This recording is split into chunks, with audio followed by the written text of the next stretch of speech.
কি না নজর করলো জাল্লা রে, ও জাল্লায় আমার উপরে রে নসিব আমারে ছিল।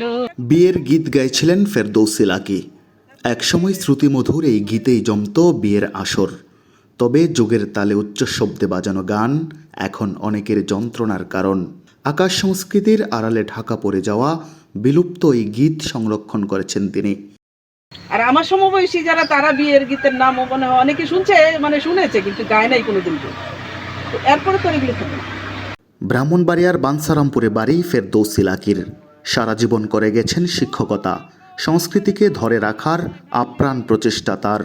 হারানো এসব গীত লিপিবদ্ধ করেছেন বইয়ের পাতায়। সুমধুর কণ্ঠে সবার মাঝে ছড়িয়ে দেন সেই সুর। কাওয়াই করে টালো নামল রে সখী, কোকিল করে শীতল রাওরে।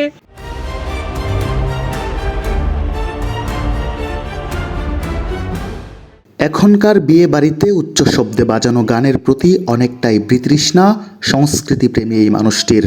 তার চাওয়া কারো ক্ষতির কারণ না হওয়া।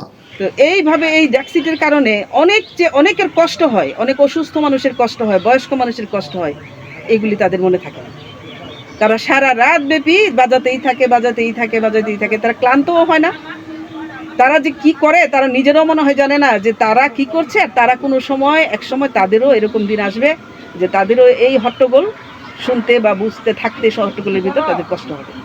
যাদের কাছ থেকে এই গীত সংগ্রহ করেছেন সেই মানুষদের সঙ্গেও কথা হয় প্রতিবেদকের।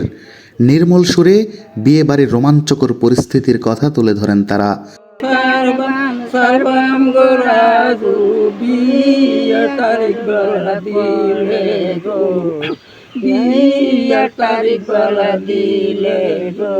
বিয়ার একজনের বাদ বিয়ার কোনো অনুষ্ঠানের ইয়ে হইলে সবাইরে ডাকিয়ে নিত।